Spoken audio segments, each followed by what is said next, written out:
വാരിച്ചൊരിയുമ്പോൾ ആനന്ദമേകും ആകുലമകറ്റും അനുദിന ജീവിത പാതയതിൽ.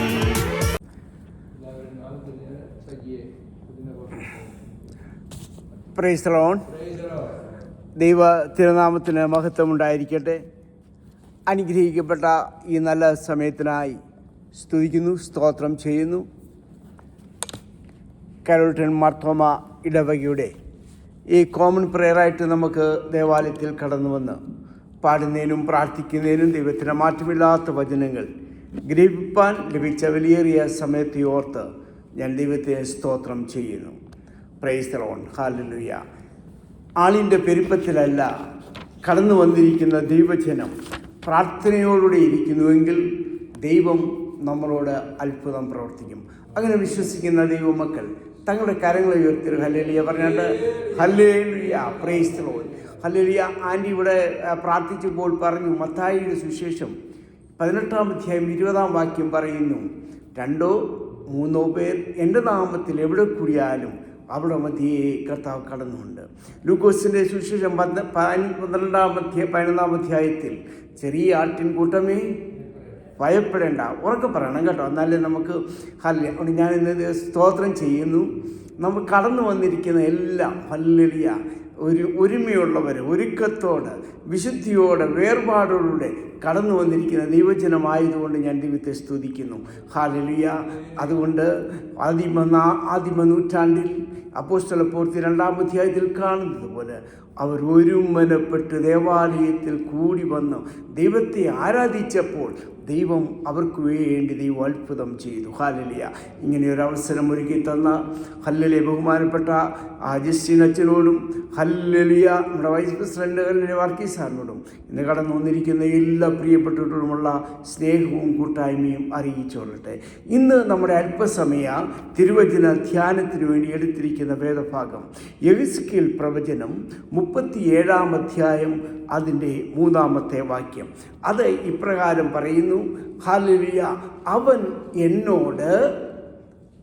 എന്നോട് ഉറക്കെ പറഞ്ഞാട്ടെ, അവൻ എന്നോട് പ്രവാചക ഈ അസ്ഥികൾ ജീവിക്കുമോ എന്ന് ചോദിച്ചു. അതിന് അവൻ, യഹോവയായ കർത്താവേ നീ മാത്രം അറിയുന്നു. കണ്ണുകളെ അടയ്ക്കാം, നമുക്ക് പ്രാർത്ഥിക്കാം. ഹല്ലേലൂയ. സ്തോത്രം. Hallelujah. Hallelujah. Praise the Lord. Hallelujah. എല്ലാവരും ദൈവത്തിന് സ്തോത്രം ചെയ്താട്ട്. ഹല്ലേലൂയ. ഇതിനു തുല്യമായെന്തോ നീ തന്നിടും പാപി കുതുകമുടിതു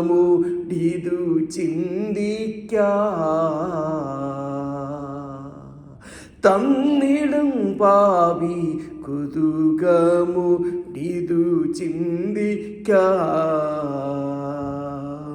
ചതിയനം പിശാചിനെ അതിദൂരെ അകറ്റാഞ്ഞ പതിയാമെന്നുടെ പാതേ വരിക നീ വടിയ തേ തന്നെയാ നിന്നുടെ പേർക്കായി തെന്നുടെ ചോര ബലി ചെയ്ത അതിനെയോർക്കാം. സ്നേഹവാനായ സ്വർഗീയ പിതാവേ, അനുഗ്രഹിക്കപ്പെട്ട നല്ല സമയത്തിനോട് സ്തോത്രം. നിന്റെ ആലയത്തിൽ നിന്റെ കുഞ്ഞുങ്ങളായി ഞങ്ങൾ ഒരുമിച്ച് കൂടി വന്ന് പാടുവാനും പ്രാർത്ഥിക്കുവാനും ദൈവത്തിൻ്റെ മാറ്റമില്ലാത്ത വചനങ്ങൾ വായിച്ച് ഗ്രഹിപ്പാൻ ഞങ്ങളുടെ ജീവിതത്തിലുള്ള സമയത്തിനു വേണ്ടി സ്തോത്രം. ഞങ്ങളുടെ ഹൃദയത്തിലെ ധ്യാനവും ചിന്തയും അവിടത്തേക്ക് പ്രസാദകരമായി തരുവാൻ മിശിഹാ മൂലം സഹായിക്കണമേ. ആമേൻ. Praise the Lord. ഇവിടെ വായിച്ച് കേട്ട വേദഭാഗം നമുക്കെല്ലാവർക്കും പരിചിതമായ ഒരു വേദഭാഗമാണ്. പ്രവാചകന്മാരിൽ വലിയ പ്രവാചകനാകുന്ന യെഹെസ്കേൽ പ്രവചനം ഹല്ലേലൂയ കേബാർ നദിയുടെ തീരത്ത് നിന്ന് ഹല്ലേലൂയ മൂസിയുടെ മകനായ പുരോഹിതനായ ഈ പ്രവാചകൻ ഹല്ലേലൂയ അവിടെ 37-ാം അധ്യായം അതൊരു ഉണർവിൻ്റെ അധ്യായമാണ്. അവനെ ഒരു സ്ഥലത്തോടുകൂടി ഒരു നദിയുടെ തീരത്തിൻ്റെ അടുത്തുകൂടെ ഇങ്ങനെ നടത്തുമാറാക്കിയിട്ട് ഒരു ഉണങ്ങിയ വലിയ അസ്ഥി കുമ്പാരങ്ങളെ കണ്ടതിന് ശേഷം പ്രവാചകനോട് ദൈവം ചോദിക്കുകയാണ്, അല്ലയോ പ്രവാചക, ഈ അസ്ഥികൾ ജീവിക്കുമോ എന്ന് ചോദിച്ചു. അതിന് അവൻ പറഞ്ഞ യഹോവയാണ്.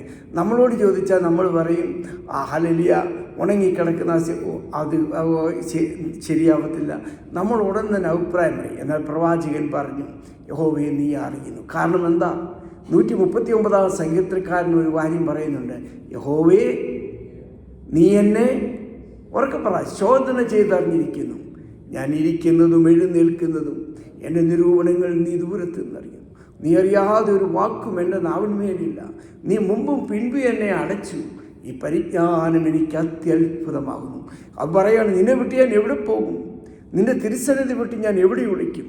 ഞാൻ സമുദ്രത്തിൻ്റെ അറ്റത്ത് പാർത്താൽ അവിടെയുണ്ട്, ആദ്യ പാതാളത്തിൽ എൻ്റെ കിടക്ക് വിരിച്ചാൽ ഇവിടെയുണ്ട്. എല്ലാം പറഞ്ഞിട്ട് അവൻ പറയുകയാണ്, ഞാൻ അമ്മയുടെ ഉദരത്തിൽ പിണ്ടാകാരമായി, എൻ്റെ അപ്പൻ കാണുന്നതിന് മുൻപ്, എൻ്റെ അമ്മ കാണുന്നതിന് മുൻപ്, എൻ്റെ സഹോദരങ്ങൾ കാണുന്നതിന് മുൻപ്, ഹല്ലേലൂയ, നീ എന്നെ കണ്ടു. അമ്മയുടെ ഉദരത്തിൽ പിണ്ടാകാരമായിരുന്നപ്പോൾ നീ എന്നെ കണ്ടു. അറിയുന്ന ഒരു ദൈവം. ഹല്ലേലൂയ.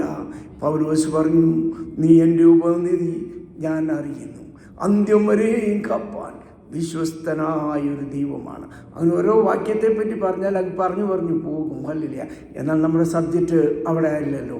പ്രവാചകനോട് ചോദിച്ചു, ഈ അസ്ഥികൾ ഹല്ലേലൂയ എന്തോ ചെയ്യുമോ, ജീവിക്കുമോ എന്ന് ചോദിച്ചു. എങ്ങനെയുള്ള അസ്ഥികളാണ്? ഉണങ്ങിയ അസ്ഥികൾ. എങ്ങനെയാണ് ഈ അസ്ഥികൾ ഉണങ്ങിയത്? സങ്കീർത്തനക്കാരനോട് ചോദിച്ച സങ്കീർത്തനക്കാരൻ പറയും, 31 സങ്കീർത്തനം അതിൻ്റെ 10 വാക്യം ഒന്ന് വായിച്ചാട്ട്. 31 സങ്കീർത്തനം 10 വാക്യം പറയുന്നു. എന്താണ് പറയുന്നത്? എൻ്റെ ആയുസ് ദുഃഖം കൊണ്ടും എൻ്റെ സംവത്സരങ്ങൾ നെടുവീർപ്പ് കൊണ്ടും കഴിയുന്നു. പിന്നെ പറയുന്നത് എന്തുവാണ്? പറ. എൻ്റെ അകത്യ നിമിത്തം എൻ്റെ ബലം ക്ഷീണിച്ചും എൻ്റെ അസ്ഥികൾ, അവിടെ പറയുകയാണ്, ദാവീദ് പറയുകയാണ്, എൻ്റെ ജീവിതത്തിൽ എൻ്റെ അകത്യ നിമിത്തം, എൻ്റെ ജീവിതത്തിൻ്റെ ആയുസ് നിമിത്തം എനിക്ക് നെടുവീർപ്പാണ്. അവൻ്റെ ജീവിതത്തിൽ ഒന്ന് തിരിഞ്ഞു നോക്കി. ഇശായിയുടെ 8 മക്കളിൽ ഇളയ മകൻ 27 സങ്കീർത്തനം 10 വാക്യം പറയുന്നത് എന്തറിയാമോ? എൻ്റെ അപ്പനും അമ്മയും എന്നെ ഉപേക്ഷിച്ചു എങ്കിലും യഹോവ ചെയ്തു. നമുക്കറിയാം. 1 ശമൂവേൽ 16 അധ്യായം 10 വാക്യം ഒന്ന് വായിക്കണം.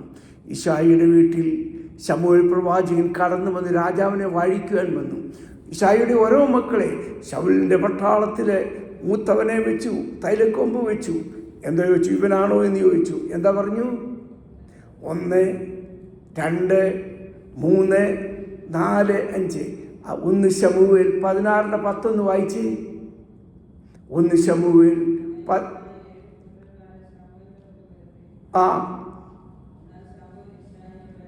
എന്നാൽ ശമൂവേൽ ഇശായിയോട് എന്നിട്ട് എന്താ പറഞ്ഞു? നിന്റെ പുത്രന്മാരെല്ലാവരും ആയോ? വീട്ടിൽ വലിയൊരു സംഭവം നടക്കുക. എന്നിട്ട് എന്തോ പറഞ്ഞു? അല്ലല്ല, ആ വാക്യം ഇനി എന്ന് പറഞ്ഞിട്ട് എന്തോ പറയുന്നു? ഇനിയെന്ന് പറഞ്ഞിട്ട് അവിടെ എന്തോ പറയുന്നത്? അല്ല, ബൈബിളിനകത്ത് ഇനി കഴിഞ്ഞിട്ട് അവിടെ ഒരു കാര്യം പറയുന്നുണ്ട്. ബൈബിളിൽ എന്തുവാ? ഇനി കഴിഞ്ഞിട്ട് എന്തുവാ? ഒരു കോമയുണ്ട്, അത് പറ. ഇനി കഴിഞ്ഞിട്ട് അപ്പനും അമ്മയും കോമയിട്ട് തള്ളിയതാ. ഇനി ഒന്നും അർത്ഥമുണ്ട്. ഇനി ഒരുത്തനുണ്ട്, അവൻ എന്തോ പോയിക്കുക. എടാ, വീട്ടിൽ വലിയൊരു സംഭവം നടക്കുമ്പോൾ സ്വന്തം അപ്പനും അമ്മയും ഉപേക്ഷിച്ചപ്പോൾ തൻ്റെ ജീവിതത്തിൻ്റെ ഉള്ളിൽ പറയുകയാണ്, എൻ്റെ ആയുസ് ദുഃഖം കൊണ്ട്, എൻ്റെ നെടുവീർപ്പ് കൊണ്ട്. അപ്പോൾ ജീവിതത്തിൽ ഉണങ്ങിയ അസ്ഥിക്ക് കാരണം എന്താണ്? ജീവിതത്തിലെ പ്രയാസ പ്രശ്ന പ്രതിസന്ധികളിൽ ദാവീദ് പറയുന്നു, എൻ്റെ അസ്ഥി ക്ഷീണിച്ചു. ഈ അസ്ഥി കുമ്പാരത്തെ കണ്ടുകൊണ്ടാണ്. ഇത് നമ്മുടെ ജീവിതമാണോ? നമ്മുടെ ജീവിതത്തിൽ ഇതുപോലുള്ള പ്രയാസങ്ങൾ വരുമ്പോൾ അസ്ഥികൾ ഉണങ്ങിയിട്ടുണ്ടെങ്കിൽ ദൈവം നമ്മോട് ചോദിക്കുന്നു. മറ്റുള്ളവർ പറയും, ഇനി ഇവൻ എണ്ണിക്കത്തില്ല, ഇവൻ ഇനിയും നടക്കത്തില്ല, ഇവൻ ഇനിയും ഹല്ലേലൂയ അങ്ങനെയൊക്കെ ആയിത്തീരുമെന്ന് പറയുമ്പോൾ ദൈവത്തോട് നമുക്ക് പറയാം, യഹോവ നമ്മെ അറിയുന്നു. ഹല്ലേലൂയ. വീണ്ടും ദാവീദിനോട് ചോദ്യം 32 സങ്കീർത്തനം ഇന്ന് വായിച്ചല്ലോ. അതിൻ്റെ 3 വാക്യം എന്തുവാ പറയുന്നത്? 1 വാക്യം പറയുന്നു, ലംഘനം ക്ഷമിച്ചും പാപം മറിച്ചും കിട്ടിയ മനുഷ്യൻ ഭാഗ്യവാൻ. ആത്മാവിൽ കപടമില്ലാതിരിക്കുന്ന മനുഷ്യൻ എന്ന് പറഞ്ഞിട്ട് 3-ാം വാക്യം എന്തോ അവിടെ പറയുന്നത്? ഞാൻ മിണ്ടാതിരുന്നപ്പോൾ നിത്യമായ ഞരക്കത്താൽ എൻ്റെ അസ്ഥികൾ എന്തോ പറ്റി? ക്ഷയിച്ചു പോയി. ഞാൻ മിണ്ടാതിരുന്നപ്പോൾ. ദാവീദ് പറയുകയാണ്, ജീവിതത്തിൽ ചില അവസ്ഥകൾ നമുക്ക് തന്നു, നമുക്ക് പാടാൻ അവസരങ്ങൾ തന്നു, പ്രാർത്ഥിക്കാൻ അവസരം തന്നു. നാം മിണ്ടാതിരുന്നപ്പോൾ നമ്മുടെ അസ്ഥികൾ ക്ഷയിച്ചു പോയി. ഞാൻ കളിലെ പലപ്പോഴും പറയും, മോശയെ പറ്റി നമുക്കറിയാം. മോശയുടെ നാക്ക് എന്താ പറ്റിയെന്നാണ് പറഞ്ഞത്? എന്താ തടിച്ച നാവായിക്കാരൻ? അവൻ ജനിച്ചപ്പോൾ അവൻ്റെ അപ്പനും അമ്മയും ഫറവോൻ്റെ സൈന്യം വന്ന് കൊല്ലാതിരിപ്പാൻ കരഞ്ഞപ്പോൾ എന്താ പിടിച്ചു? വാ പൊത്തിപ്പിടിച്ചു. അങ്ങനെയാണ് അവൻ്റെ നാക്ക് തടിച്ചെന്ന വേദപഠിതാക്കൾ പറയുന്നത്. നമുക്ക് പാടാൻ അവസരം തന്നു, നമുക്ക് സ്തോത്രം ചെയ്യാൻ അവസരം തന്നു, നമുക്കോരോ അവസരങ്ങൾ തന്നിരിക്കുമ്പോൾ നാം അത് ചെയ്യാതിരിക്കുമ്പോൾ എസ്തേറിൻ്റെ പുസ്തകം 4-ാം അധ്യായത്തിൽ മൊർദെഖായി എസ്തേറിനോട് പറയുന്നുണ്ട് ഒരു വാക്യം.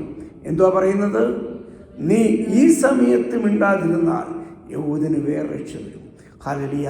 ദൈവം നമുക്ക് തന്ന കാര്യങ്ങൾ ഹല്ലേലൂയ നമുക്ക് പ്രവർത്തിക്കുവാൻ സാധനം തരുമ്പോൾ നാം പ്രവർത്തിച്ചില്ലെങ്കിൽ വീണ്ടും നമുക്ക് ദാവീദിനോട് ചോദിക്കാം.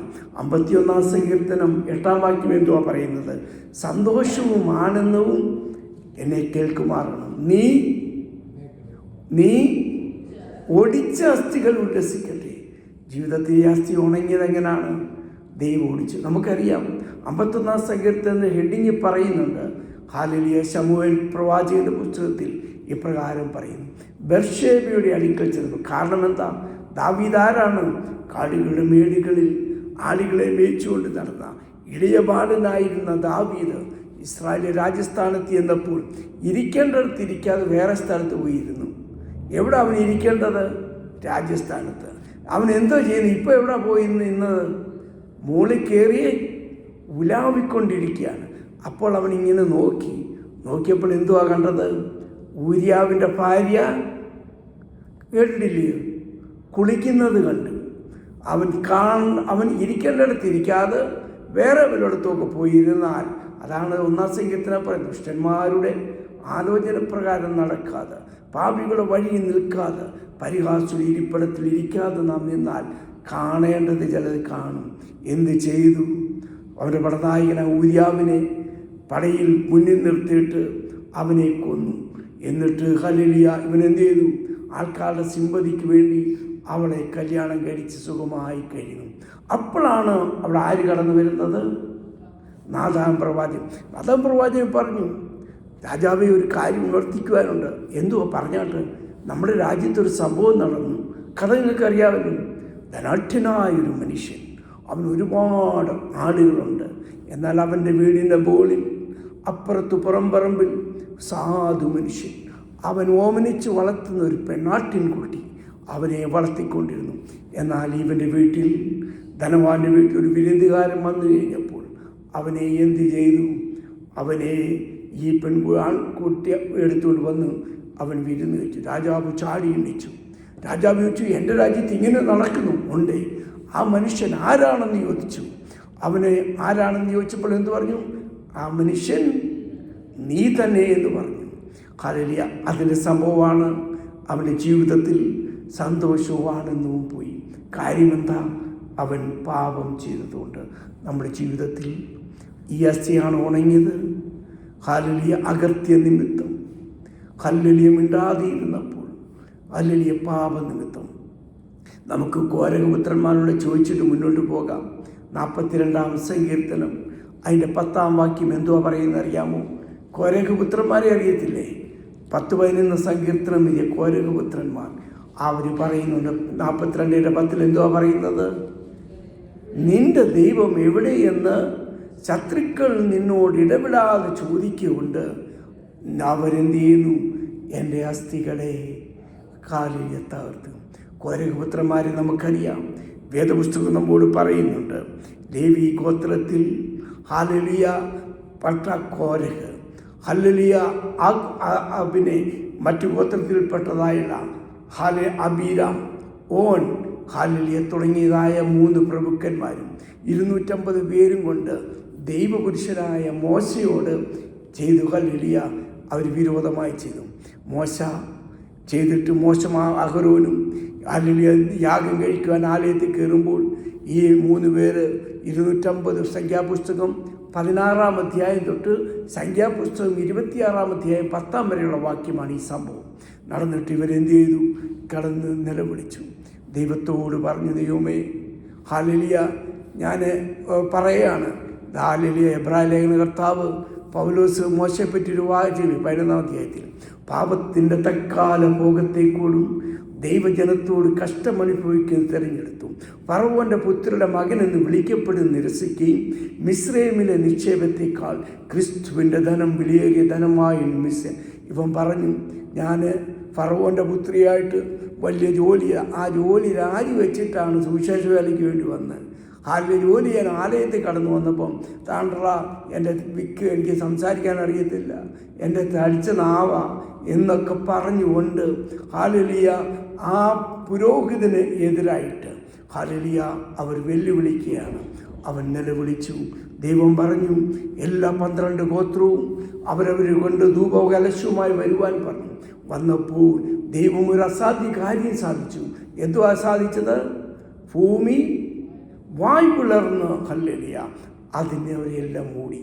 അവരെ മൂടിക്കഴിഞ്ഞപ്പോൾ സംഖ്യാപുസ്തകം 26:10 വായിച്ച്. സംഖ്യാപുസ്തകം 26:10 എന്തോ വായിക്കുന്നത്? ഞാനീ പറയുന്നതൊക്കെ സത്യം. ആ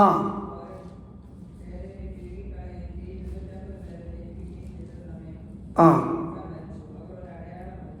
ആ എന്നാൽ കോരഹിൻ്റെ പുത്രന്മാരോ ഭരിച്ചില്ല. ആ പുത്രന്മാരാണ് അവർ വേദപഠിതാക്കൾ 84-ാം സംഖ്യത്തിൽ പരോപദ്രവം പറഞ്ഞു, സൈന്യങ്ങളുടെ യഹോവേ തിരുനിവാസമത്രമല്ലോ, കുരുകിൽ വീടും ഇവർ പക്ഷി കുഞ്ഞുങ്ങൾക്ക് കൂടും കണ്ടെത്തി. അവർ യഹോവയുടെ യാഗപീഠത്തിൽ തന്നെ. ഇവർ സൈന്യങ്ങളുടെ യഹോവയുടെ യാഗപീഠത്തിൽ ഓടിച്ചെന്ന് അഭയം പ്രാപിച്ചു.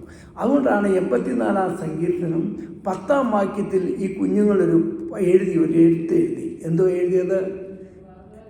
നിന്റെ പ്രാകാരങ്ങളിൽ കഴിക്കുന്ന ഒരു ദിവസത്തേക്കാൾ അല്ലെങ്കിൽ നിന്റെ യഹോവയുടെ ആലയത്തിൻ്റെ വാതിൽ കാവൽക്കാരനെ എനിക്ക് ഏറെ ഇഷ്ടം. അപ്പനും കൂട്ടരും എന്തുവാ പറഞ്ഞത്? എനിക്ക് ആലയത്തിൻ്റെ അകത്ത് കയറി എനിക്ക് ശുശ്രൂഷ ചെയ്യണം.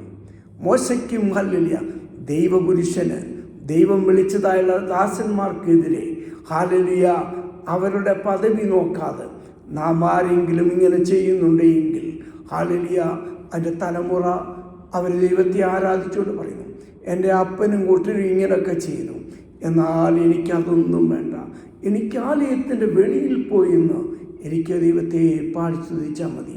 അതെൻ്റെ ഒന്നാമത്തെ പാർട്ട്. ഹല്ലേലൂയ. ഞാൻ പറഞ്ഞു, ഈ വാക്യം ഒരു കഥ പോലെ നിങ്ങളുടെ മനസ്സിലിരിക്കണം. യെഹെസ്കേൽ പ്രവാചകനോട് ചോദിച്ചു, ഈ അസ്ഥികൾ ജീവിക്കുമോ? അവൻ പറഞ്ഞു, യഹോവേ കർത്താവേ നീ അറിയണം. ഈ അസ്ഥികൾ എങ്ങനെ ഉണങ്ങിയതെങ്ങനെയാണ്?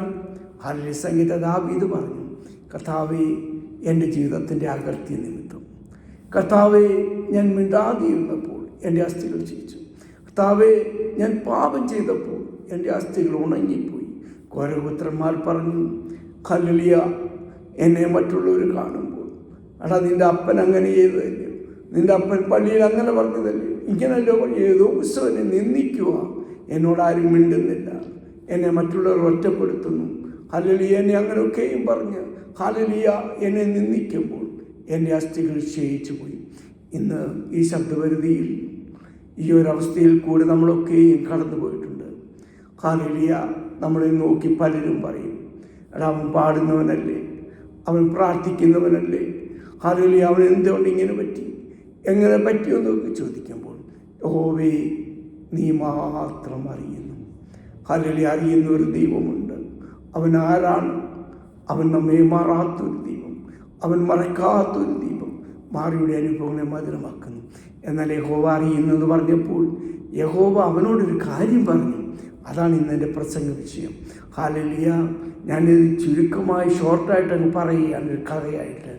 യെഹെസ്കേൽ പ്രവചനം 37-ാം അധ്യായം അതിൻ്റെ ഹല്ലേലൂയ 4-ാം വാക്യത്തിൽ പറയുന്നു, അവൻ എന്നോട് എന്താ പറഞ്ഞത്? എന്താ പറഞ്ഞു? നീ ഉണങ്ങിയ അസ്ഥികളോട് പ്രവചിച്ചു പറയേണ്ടത് എന്താ പറഞ്ഞത്? യഹോവയുടെ വചനം കേൾക്കണം. ഈ ഉണങ്ങിയ അസ്ഥികൾ നമ്മുടെ ഒരു അസ്ഥികളാണ് എങ്കിൽ ഹല്ലേലൂയ. ഒരു കാര്യം കൂടെ പറഞ്ഞുകൊള്ളട്ടെ. യിരെമ്യാ പ്രവചനം 8-ാം അധ്യായം 1-ാം വാക്യം ഒന്ന് വായിച്ചേ. ഞാൻ ഇത്രയും പറഞ്ഞപ്പോൾ നമ്മൾ വിചാരിക്കും ഇത് ദാവീദും കോരഹ് പുത്രന്മാരാണ്, എൻ്റെ ഒന്നും അവസ്ഥയല്ല, അത് അവരുടെ അവസ്ഥയാണെന്ന് പറയും. എന്നാൽ യിരെമ്യാ 8:1 എന്തോ പറയുന്നത്? ആ കാലത്ത് അവർ യഹൂദ രാജാക്കന്മാരുടെ അസ്ഥികൾ, രാജാക്കന്മാർക്ക് മാറാൻ ഒക്കുവോ?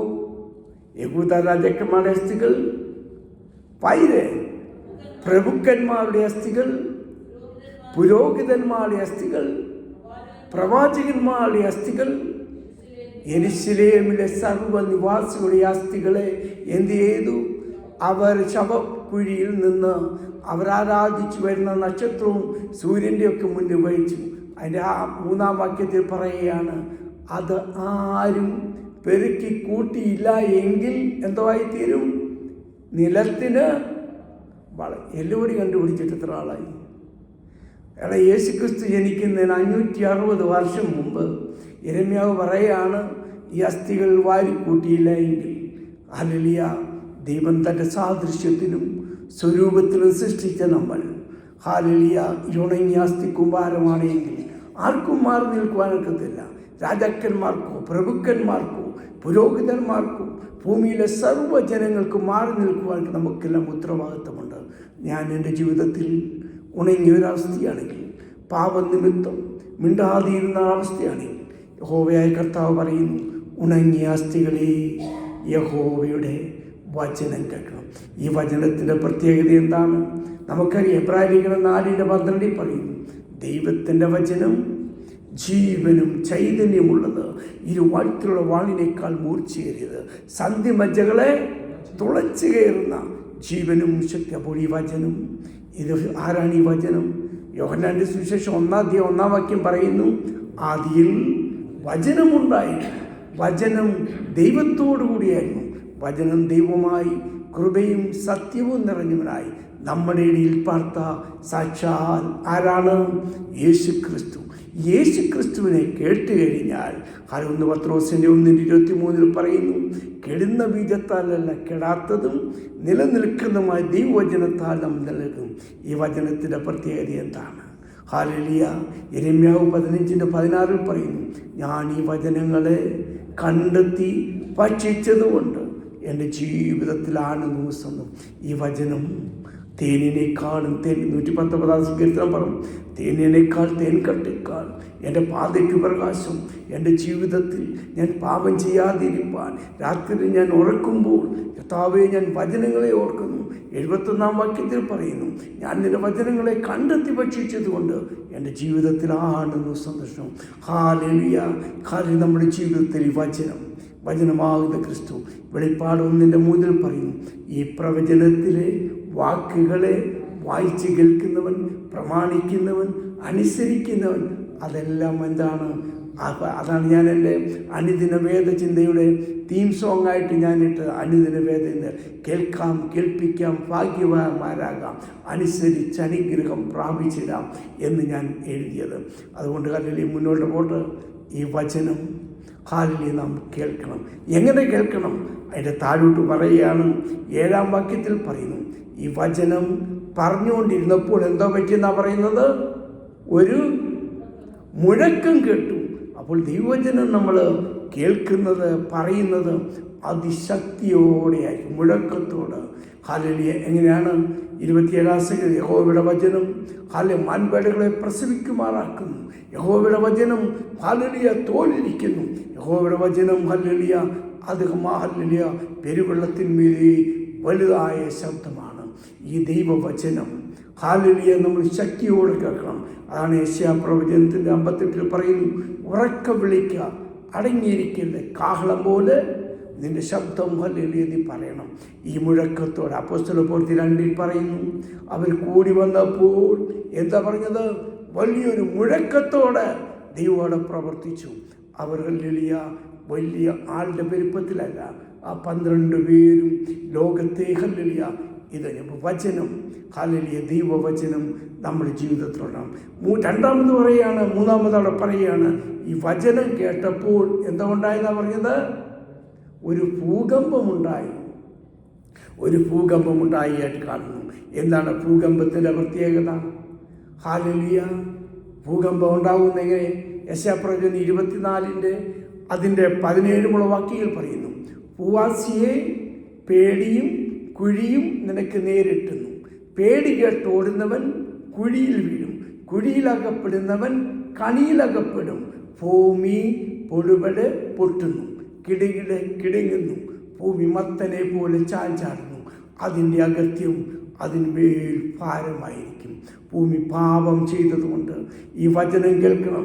ഒരു മുഴക്ക് ഭൂകമ്പത്തിൻ്റെ അനുഭവത്തിൽ നമുക്കറിയാം, അപ്പോസ്തലപ്രവൃത്തി 16-ാം അധ്യായത്തിൽ പൗലോസും ശീലാസും കാരാഗൃഹത്തിൽ കിടന്ന് ദൈവത്തെ പാടി സ്തുതിച്ചപ്പോൾ ഭൂകമ്പമുണ്ടായപ്പോൾ അവർക്കൊരു വിടുതലുണ്ടായി. ഞാൻ ഹല്ലേലൂയ മുന്നോട്ട് പോകട്ടെ. ഹല്ലേലൂയ, നാലാമതൊരു കാര്യം കൂടെ ഹല്ലേലൂയ അവിടെ കാണുന്നുണ്ട്.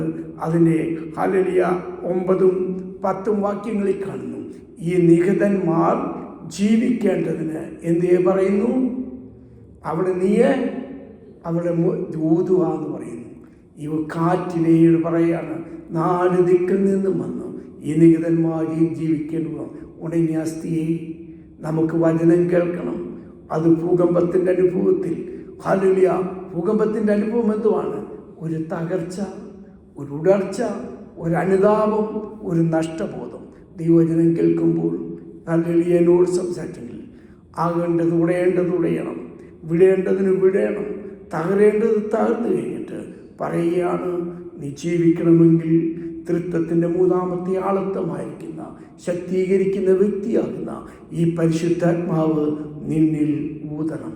അപ്പോൾ എന്തു പറയുന്നു? അവരെഴുന്നേറ്റ് നിന്ന് ഒരു വലിയ സൈന്യമായിരുന്നു. ഹല്ലേലൂയ, അപ്പോസ്തലപ്രവൃത്തി 1:4 പറയുന്നു, നിങ്ങൾ കൂടി വരുമ്പോൾ ദൈവത്തിൻ്റെ പരിശുദ്ധാത്മാവിന് വേണ്ടി നിങ്ങൾ കാത്തിരിക്കുക. പ്രാർത്ഥിക്കുന്നവർ, യാചിക്കുന്നവർ, ലൂക്കോസിൻ്റെ സുവിശേഷം 15-ാം അധ്യായത്തിൽ നാം ചോദിക്കുന്നതിലും നനയ്ക്കുന്നതിലും അത്യന്തം എന്ന് പറഞ്ഞിർത്താവും. ഹല്ലേലൂയ, നിങ്ങളുടെ പരിശുദ്ധാത്മാവിന് ചോദിക്കുന്നവർക്ക് എത്ര അധികമായി നൽകും. അങ്ങനെയെങ്കിൽ ഈ പരിശുദ്ധാത്മാവ് നമ്മോട് സംസാരിക്കുന്നു. ഞാൻ എൻ്റെ വാക്കുകൾക്ക് വിരാമം കുറിപ്പാൻ ആഗ്രഹിക്കുന്നു. ഒരു നിമിഷം ഹല്ലേലൂയ കേൾപ്പിച്ച ദൈവവചനത്തിന് മുന്നിൽ ഹല്ലേലൂയ നമുക്ക് നമ്മെ തന്നെ ഹല്ലേലൂയ സമ്പൂർണ്ണമായി സമർപ്പിക്കാം. കർത്താവേ, ഹല്ലേലൂയ, ഈ വചനം എന്നോട് ക്രിയ ചെയ്യണമേ. കർത്താവേ, ഈ വചനം എന്നോട് സംസാരിക്കണമേ എന്ന് ഹല്ലേലൂയ നമുക്ക് നമ്മെ തന്നെ സമ്പൂർണ്ണമായി സമർപ്പിക്കാം. ഈ അസ്ഥികൾ ജീവിക്കുമോ? ഈ അസ്ഥികൾ എങ്ങനെ ഉണങ്ങി? എന്നെ ദാവീദ് പറഞ്ഞു, എൻ്റെ അകർത്യ നിമിത്തം, എൻ്റെ പാപ നിമിത്തം ഞാൻ മിണ്ടാതിരുന്നപ്പോൾ കോരപുത്രന്മാർ പറഞ്ഞു, എൻ്റെ ജീവിതത്തിൽ കർത്താവെ മറ്റുള്ള മുന്നിൽ ഞാനൊരു നിന്ദാപാത്രമായി തീരുന്നു. അവരെന്നെ നിത്യം ദൂഷിച്ചുകൊണ്ടിരിക്കുന്നു. എനിക്കാരുമില്ല. എന്നെ കർത്താവെ ഞാൻ ഒറ്റപ്പെടുന്നു. അതിൻ്റെ നടുവിൽ യഹോവയായ കർത്താവെ, നീ എന്നെ അറിയുന്നുണ്ട്. ഞാൻ ഇരിക്കുന്നതും എഴുന്നേൽക്കുന്നതും എൻ്റെ നിരൂപണങ്ങൾ ഹല്ലേലൂയ അറിയുന്ന കർത്താവ് പറയുന്നു, നീ വചനം കേൾക്കണം. വചനം യേശുക്രിസ്തുവാണ്. അത് ഭൂകമ്പത്തിൻ്റെ ഹല്ലേലൂയ മുഴക്കത്തിൻ്റെ അനുഭവത്തിൽ കേൾക്കുമ്പോൾ ദൈവം പറയുന്നു, ഈ നിഹിതന്മാർ ജീവിക്കേണ്ടതിന് ഈ പരിശുദ്ധാത്മാവിനോട് ഹല്ലേലൂയ നിങ്ങൾ ചോദിക്കുക, അവൻ നിങ്ങൾക്ക് വരും. അങ്ങനെയെങ്കിൽ നമ്മുടെ ദുരിതത്തിന്, നമ്മുടെ രോഗത്തിന്, നമ്മുടെ പ്രയാസത്തിന്, നമ്മുടെ ബുദ്ധിമുട്ടിന് സകലതും കർത്താവേ നമുക്ക് നമ്മെ തന്നെ സമ്പൂർണ്ണമായി സമർപ്പിക്കാം. കർത്താവേ, നീ എന്നെ സഹായിക്കണേ. ഹല്ലേലൂയ, ഒരു നിമിഷമായിരിക്കുന്നിടങ്ങളിൽ ഹല്ലേലൂയ നമ്മുടെ കരങ്ങളിൽ നമ്മുടെ നെഞ്ചോട് ചേർന്നുണ്ട്.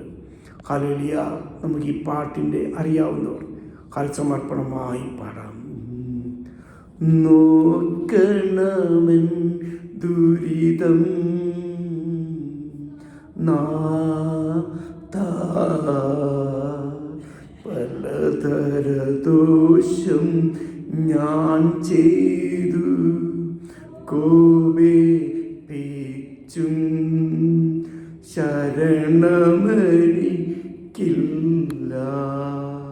വൈദ്യന്മാർപ്പക്കൽ ഞാൻ പോയി അവരൗഷധമെല്ലാം ചെയ്തിട്ടില്ലൊരു ഗുണവും എൻ വൃണമോ കഠിനം. അതുകൊണ്ട് നൽവൈദ്യാനിന്നെ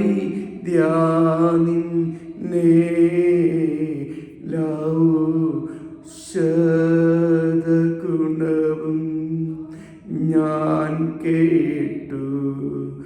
നിങ്ങൾ വരുന്നു സുഖവും നൂനം എൻ പാപത്താൽ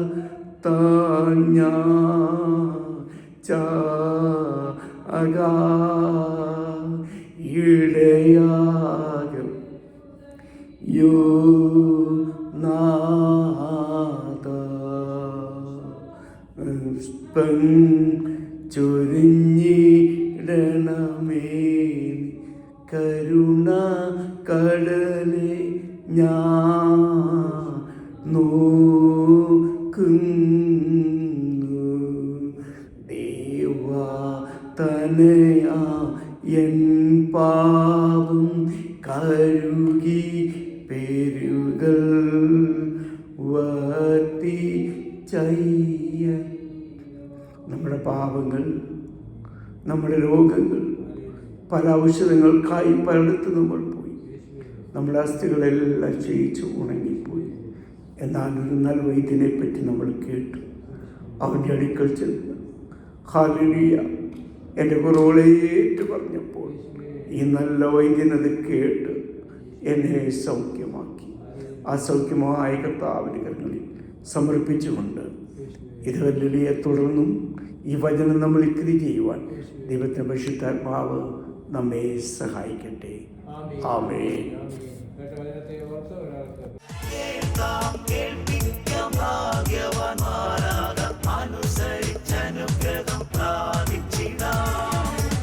അനുദിന വേദ ചിന്തകൾ